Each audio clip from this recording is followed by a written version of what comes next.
রাস্তায় ছোট লোকের মতো আমি পার্টিতে বসে খাবার খাবো? সুমনা, মেয়ে কি বললা? কেন কানে যায় নাই? যা শুনছো সেটাই বলছি। ও মা, তুমি যদি ওই পাটিতে বইয়া না খাইতে পারো, আমার ঘরে একটা চেয়ার আছে, অবশ্য পাওটা একটু ভাঙ্গা, তবে তুমি বইসা খাইতে পারবা, অসুবিধা হইব না। স্যার ডাইনা দেই। ভাঙা চেয়ারে বসে সুমনা খাবার খাবে? অসম্ভব। ছি ছি, এসব কি রান্না করছে? এর থেকে তো আমার বাসার কাজের বুয়ারা ভালো রান্না করে খায়। মাকে ভেবে অপমান না করলে হয় না? এটা কোনো রান্না হইলো? তুই খাবারটা খাবা না ঠিক আছে, সেই জন্য তুমি আমাদের রিজিকটা নষ্ট করবা? এই একটা ছোট লোকদের সমস্যা, কিছু বললে তাদের অপমান হয়ে যায়। যত সব ফালতু না কেন। মাথাটা ঠান্ডা করো, বুঝতে পারছি তুমি এগুলি খাইতে পারবা না। তুমি কও তুমি কি খাইবা, সাইফুল হোটেল থেকে আইনা দিই। ভাবি, মা তো ঠিকই বলছে, তুমি বড়লোক মানুষ, তোমার এইসব খাবার পছন্দ নাই হইতে পারে। তুমি কি খাবা বলো?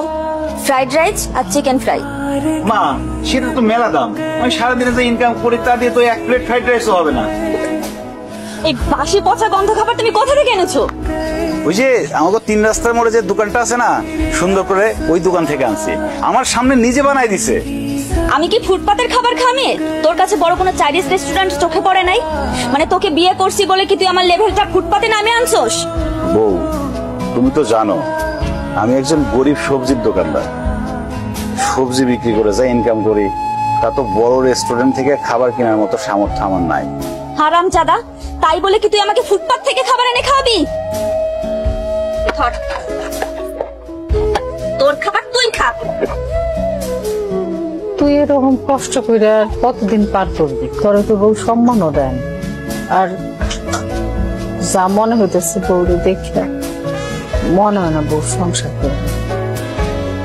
মনে হয় তোর তালাকে নিতে চাই। বালিশের পরিবর্তে ইটকে আমি রাখছি যাতে তোমার মাথা ফেটে রক্ত বের হয়।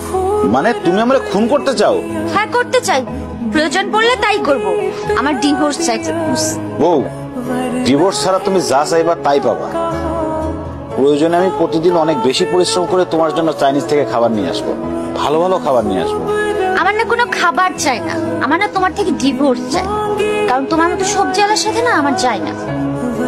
কি হলো, এরকম বজ্রপাত হয়ে যাওয়া মানুষের মতো চুপচাপ বসে আছো কেন? কি বলছি কানে যায় নাই? জি, গেছে।